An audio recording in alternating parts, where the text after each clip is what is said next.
On the inner blade guard, you have the laser assembly, and basically to remove it, all you would need to do is unscrew the screw in the front,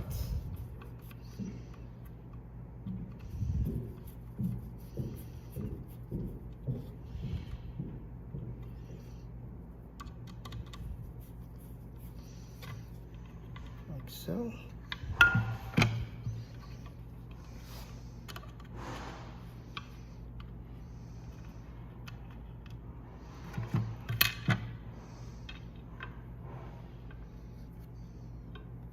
And then there's little foam pieces that pop out for the newer version.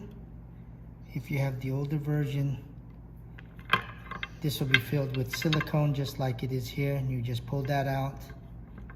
And when you replace with the new,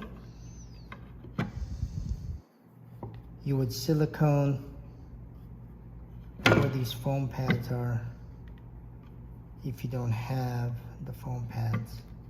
That would be siliconed, and then you would plug in the wire onto the PCB board. Okay?